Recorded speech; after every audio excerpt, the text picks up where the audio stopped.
Ladies and gentlemen, boys and girls, children of all ages, welcome to Robert Sports Show. I'm your host, Robert. Alright, Ring of Honor, Best in the World review. It was on pay-per-view last night with Honor Club and on Fight TV. I know I started it last night and just got done with it. I know there's some issues last night on Honor Club.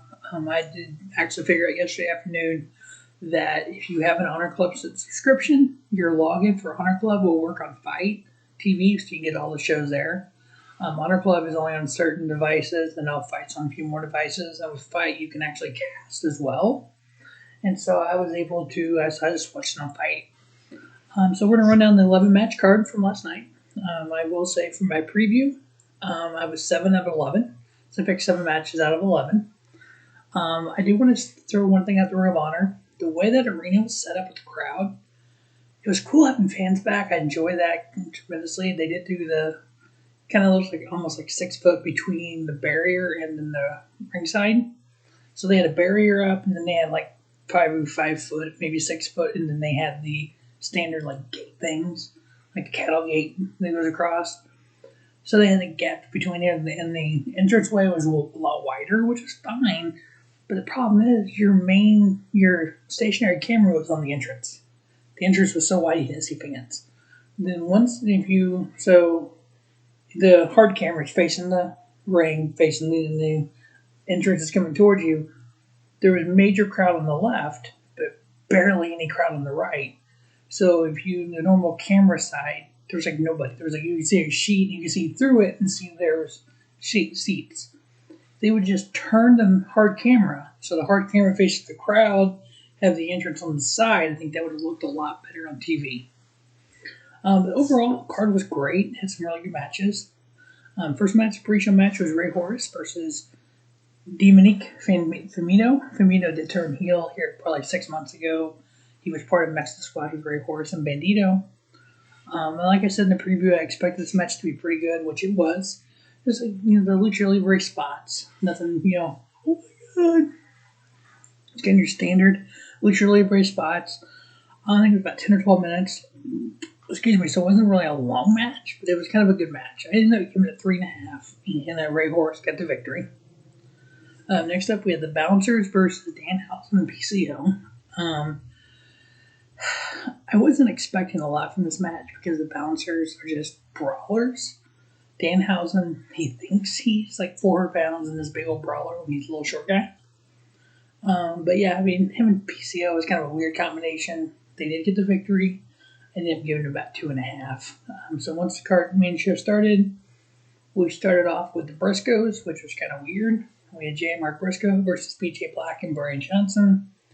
Brian Johnson comes out and just basically heeling it up against the Briscoes, making fun of them, putting down where they're from, putting them down, how he's better than they are, and how his partner, PJ Black, has wrestled all over the world. We know PJ Black's story. He's wrestled everywhere, like 50-some countries and stuff, all 50 states. And it's like,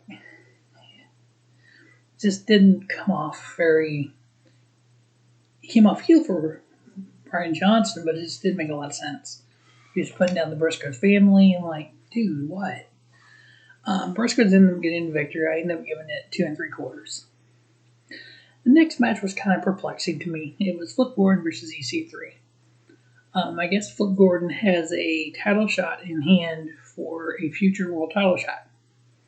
Okay, so you would think somebody who has a future world title shot, and you're facing at a major pay-per-view, first one back with fans in 16 months, February of last year, and you're facing the guy like EC3, you're going to need to get the victory to kind of keep your title shot. No, they didn't do it that way. EC3 ended up getting the victory via submission.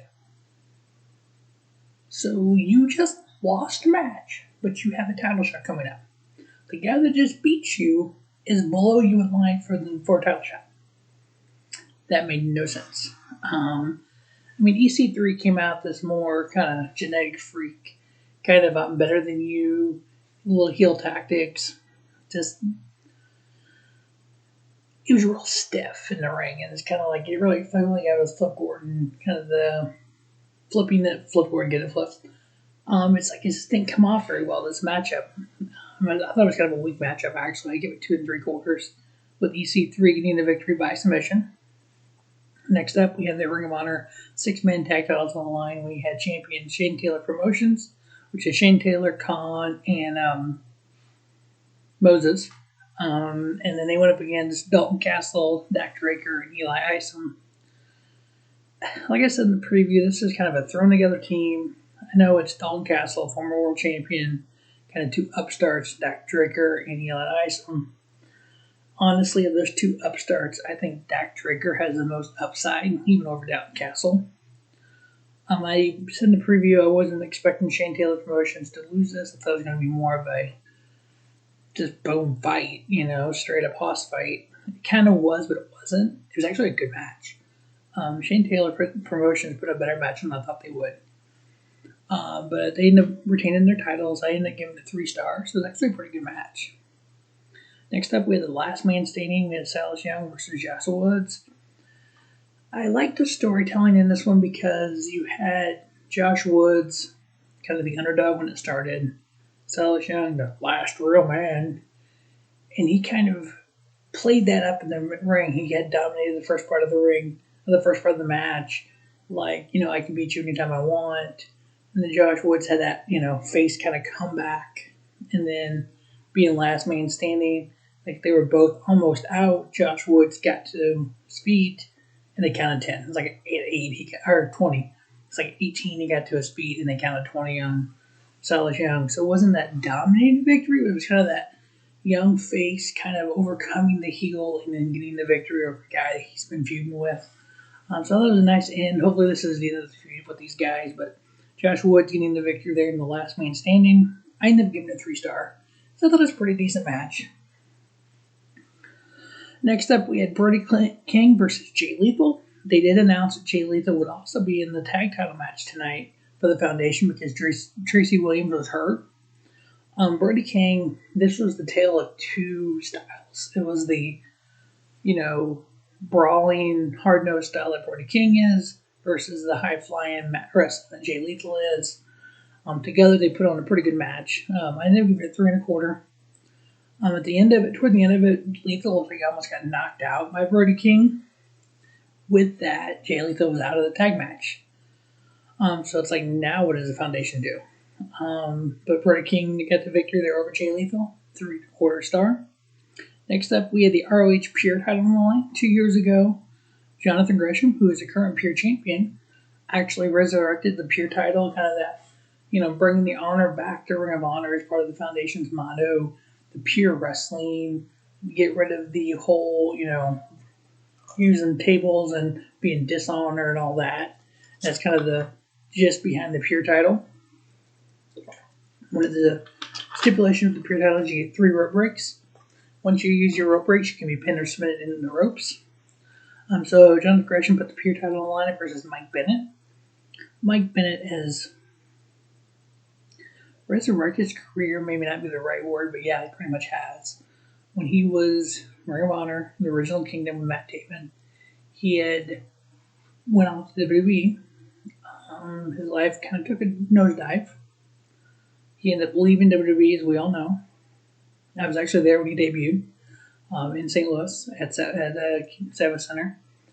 When he debuted, or I think it was Money in the Bank, I think his pay-per-view was, we leave the arena as we're walking down in front of the police station toward the parking garage. Michael Elgin is handing out flyers for a Glory Pro show in St. Louis. We're like, hey, Mike. We're like, Mike Bennett is in the arena, and Michael Elgin is standing out here. That needs to be flipped. Michael Elgin is a whole lot more talented than Mike Bennett. But Mike Bennett kind of, his personal life took a nosedive, different reasons. It's like he's trying to get that resurrected, which is cool. I'm glad he's able to do that now. But yeah, it's like, okay, if he's going to resurrect his life, come back to Ring of Honor where he began, put on a really good mat-based wrestling match here, Pure match versus Jonathan Gresham, the Octopus. There's a couple moments where you kind of thought they were going to put the title on him. Really serious. Then Gresham ended up getting the victory.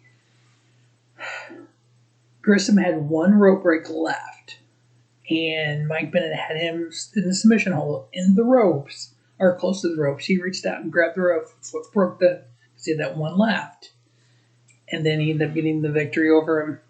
I ended up giving it 3 3/4. I thought it was a great match. Told a good story. Next up, we had the Ring of Honor television title line. We had champion Tony Deppen versus Dragon Lee. Dragon Lee is a former television champion, but like I said about Tony Deppen, the fact that he was able to take this Ring of Honor TV title to Beyond Wrestling, to Game Changer, lit there, was like, hey, it's the Ring of Honor television champion, Tony Deppen. I thought that was cool, especially with the whole forbidden door that Tony Khan talks about.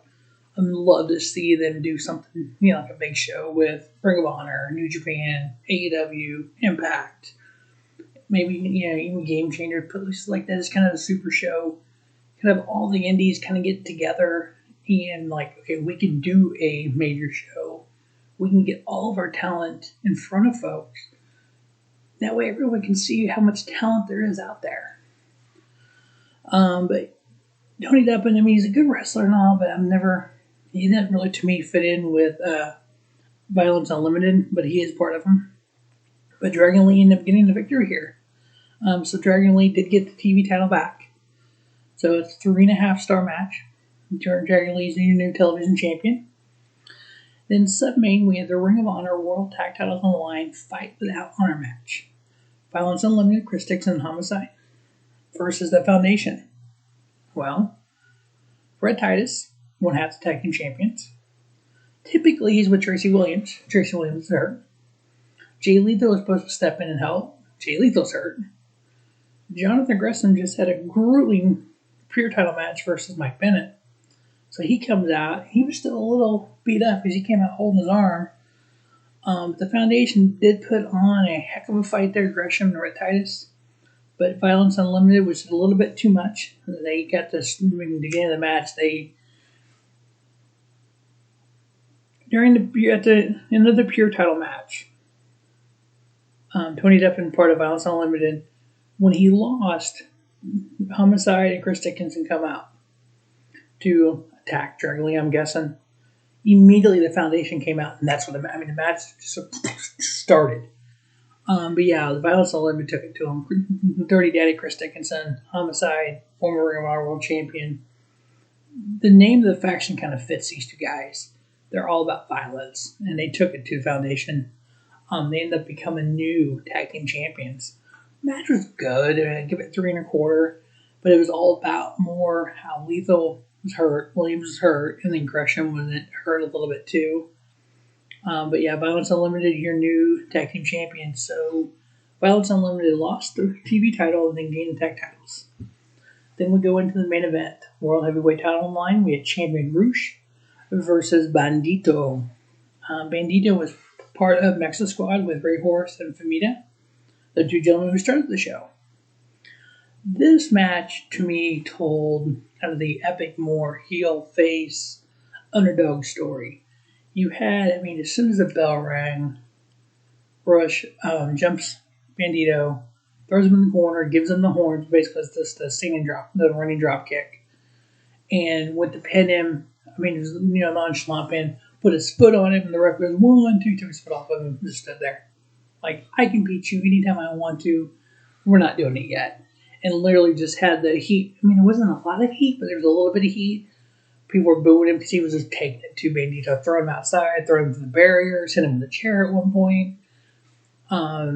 Threatened, told the referee, disqualify me, I don't care. Which, again, you disqualify him.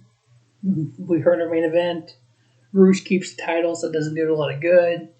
And so Todd, I can't think of Todd's last name anyway, the senior referee for Ring of Honor, and he just kept telling him, hey, look, I don't want to do this, but I will disqualify you. They had the kind of the WWE style barriers up, and ROH kept throwing Bandido into him all 4 sides. He kept celebrating, and then you started having the crowd kind of clapping a little bit, kind of that, let's get behind Bandido. Bandido did a couple moves. The crowd got behind him a little bit more. Then you had the little face run where he was he got a couple, two, I think it was 2 pinfalls or 2, and then he kind of was almost, kind of bringing it back, and then it went back and forth at that point. They kind of had a little standoff where they're chopping each other, and ROH was like, dude, that's not doing anything. And just kind of went after him, and you still had that underdog version of Bandido trying to get with the crowd getting behind him and getting up there against Rouge. The end of it was kind of weird to me. It was kind of simple, but yeah, it wasn't a pinfall, but it was a pinfall, if you know what I mean. It was a roll up. Bandido Rouge hit the horns when he kicks him and sitting in the corner. Literally, it was so close to a 3. Bandido did a quick roll up, 1, 2, 3, got the pinfall, got the victory. Obviously, Inglaterra, the faction of Rouge. It's Kenny King. Who's all in that faction? Who's all in that little faction? Kenny King. Goodness gracious, I don't remember who's all in that faction. Oh, it's El Batista 66, Kenny King, and I can't remember who else. But they came out and started attacking Bandido, and Bandido at this point doesn't have anybody with him, so it went off the air with that beatdown. But Bandido is your new World Heavyweight Champion. It's just going to drive me crazy until I look up to see who's in your non-play. So we got, let's see here. Kenny King, La Vista del Ring.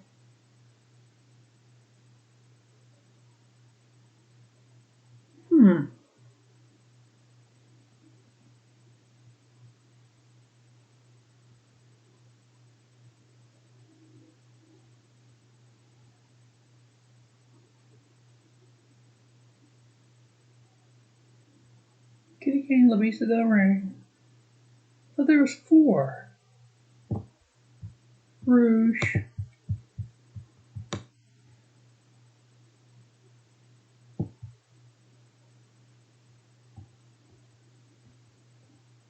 So it's Kenny King, Rouge. Oh, Dragon Lee's part of that. Okay.